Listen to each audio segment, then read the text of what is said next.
What's going on? Today we're going to talk about what to do when your team does not listen to you and they start complaining and moaning to you as the manager, the VP, the owner, or whatever it may be. My name is Michael Boraiva. I was able to build a team of 150 plus sales guys in less than 2.5 years, and now we have a team running right now selling solar, baby. Number one thing, if you want people to listen to you, produce results outside of them. When I was knocking on doors early on in my career, I had a lot of people complaining to the manager saying, oh, how come Michael's making all these sales in this territory and Michael has all these leads and this and this and that. And in reality, I was just in a regular area. I was actually working in Glendale, Queens, Middle Village, Queens, and that's the area that I was assigned to. And everybody was working in Ridgewood. So guess what everyone wanted to do? They wanted to go where Michael was, which was Glendale, and that was Middle Village. And I said, guys, it's nothing special in Glendale, nothing special in Middle Village. As a matter of fact, give me your freaking stinking leads, and I will go to Ridgewood, and you can go to Glendale and Middle Village, and I will rape those numbers that you've been doing for the past couple of months, and I'm going to do 10 times more than what you've ever accomplished in your career. Long story short, I go to Ridgewood, and guess what happens magically? All of a sudden, I'm cranking in deals on a daily, weekly basis, and they started crying again. Well, how come he's getting leads? And I'm like, yo, I literally took the same sheet of crap that you said was bullshit. I went in there and with the right mindset, I executed and I got deals. So anytime you have a rep or an employee or a salesperson that's not really paying attention to you, go create results outside of them. I promise you, when you have production, it shuts everyone's mouth up. Everyone can talk shit about you, but at the end of the day, when you start producing results, you start executing and getting shit done, nobody can say shit. They can still talk, but at the end of the day, their words become useless and you look more powerful because you are executing and creating results. The second thing that I would do is always have people outside of the people that you're actually currently training or working with. So for example, if you have one employee, my recommendation is go get 3. If you got 3 employees, go get 6. If you got 6 employees, go get 12. Oh, Michael, I can't afford that. Figure out a way to afford that because you want to have more people in your company, not for the scalability purpose, not for making more money purpose, but because you want to have people outside of them creating results, especially in a sales team. I will never build a sales team with 2-3 people. Never. Why? I want to have 5, 10, 15, 20 people. Why? In the same room because I want them, number one, to see that there's results outside of them.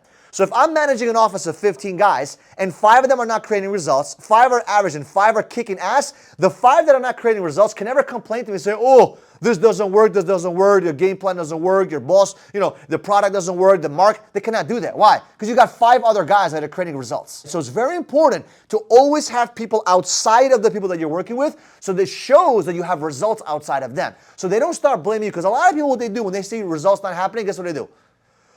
They start blaming the leader when they should be really looking at themselves. So to avoid that, always create results outside of them so they can never blame you. If they try to blame you, say, yo, bro, I understand you're crying and complaining about the territory or you're complaining about the product, but look at these guys. They're creating results. So what's holding you back? Number 3, prove to them that what they're complaining about is not true. So for example, when the guys are complaining to me about the leads are not working, the territory sucks, blah, blah, blah. You know what I did? I said, give me your leads. Give me your territory. I went to their territory, I took their freaking leads and I crushed it. So what I did over there, I proved it to them, right, with my actions. I didn't say you should do this, you should do that. I went out there and I proved it with action. I said, you don't want to do those leads? You don't want to go to that territory? Fine, give me the territory. As a matter of fact, I tell my guys all the time, give me your worst 3 people. Give me 30 days with them, and I promise you they'll be monsters. Because I'm transferring my mindset into them. Right? I'm not just telling them what to do. I'm going to go out there and show them how to get it done. I'm going to physically say, this is how you execute. Watch this. And freaking spear that sucker, right? That's my mindset. So you got to be the example. You got to be the example and show them how to get shit done. Number 4, if you want people to stop complaining and start listening to you, do yourself a favor and get them results.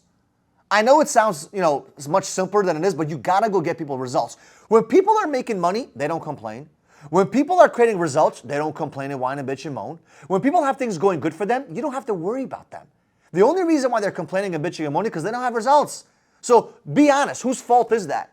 At the end of the day, as a leader, I got to take responsibility if my team is making it or not making it. If my guys are not making money, it's my fault. What am I doing right? What am I doing wrong? It's always a constant thing in my head. So I want to make sure I go get them results, which leads me to the next one in a second. But I want to get them results. Results and production cures all diseases. When people are producing, when people are creating results, they don't have time to be negative. Don't you realize that? People are usually negative. People usually gossip in a company when shit's stale or stagnant. And usually, like I always said, there's nothing is stale or stagnant. It's either decaying or it's growing. So in reality, there's a lot of gossip and a lot of bullshit when things are actually decaying in your business or in your team. So make it a rule. We gotta create results. I gotta create results for you ASAP, as fast as possible. Not 2 months to create a result. I'm talking about 2 seconds. I'm talking about 2 minutes. I'm talking about 2 days. I want it now, right? Because the faster I get them to see the results and see the vision, the better it is for them to be not negative. The easier it is for me to say, hey, stick around, be positive, stop freaking complaining, right? It's much easier to do so. And number 5, this should be number 1 in my opinion, but like you gotta look at it yourself. Rising tide raises all the ships. But if you're the captain of one ship, if the ship is not going anywhere, it's because of who? Because of you. Because if everyone in the marketplace is growing, creating results, and everything is awesome, and you're the only one that's not creating results with your team, there must be a reason, right? And a lot of times when Bob thinks everyone is the problem, usually Bob is the problem. So maybe you need to look at yourself and say, you know what? I did some shit.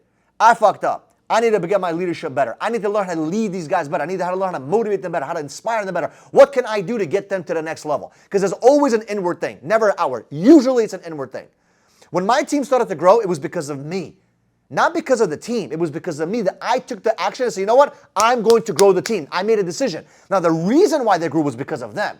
But the initial real reason was because I started, they did the rest. So you got to be the starter. You got to be the leader that says, you know what? I'm going to go out there. I'm going to crush it.